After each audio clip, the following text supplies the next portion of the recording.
વાત અમદાવાદની જ્યાં નાગાલેન્ડના બોગસ લાયસન્સ હથિયાર કેસમાં સોગંદનામું અને ગુજરાત એટીએસનું અમદાવાદ ગ્રામ્ય કોર્ટમાં સોગંદનામું 7 આરોપીની જામીન અરજી પર એટીએસનું કોર્ટમાં સોગંદનામું ગુજરાતમાંથી 200 લાયસન્સ અપાયા હોવાનો સોગંદનામામાં ઉલ્લેખ અને આરોપીઓના સીડીઆર ચેક કરતા તેઓ નાગાલેન્ડ ગયા હોવાનું પણ સામે આવ્યું છે।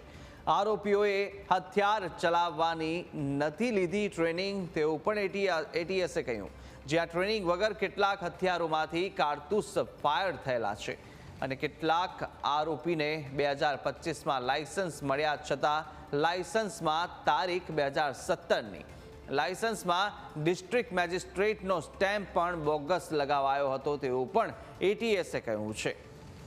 વધુ વિગતો સાથે સંવાદદાતા જયેશ ફોનલાઈન પર જોડાયા છે। જયેશ, નાગાલેન્ડના બોગસ લાયસન્સ હથિયાર કેસની અંદર સોગંદનામું થયું અને અનેક એવું એટીએસે કહ્યું છે તેમની તપાસ દરમિયાન અનેક એવી વાતો પણ સામે આવી।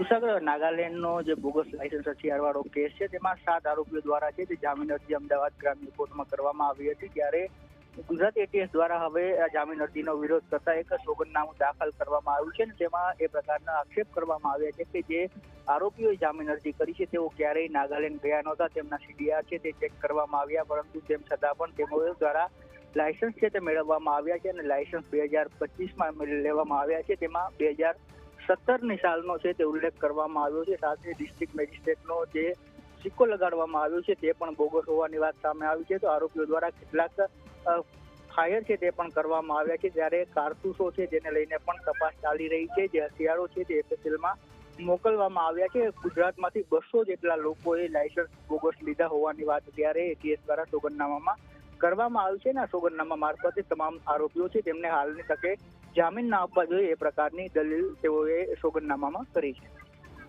જી આભાર જયેશ, માહિતી સાથે જોડાવા બદલ।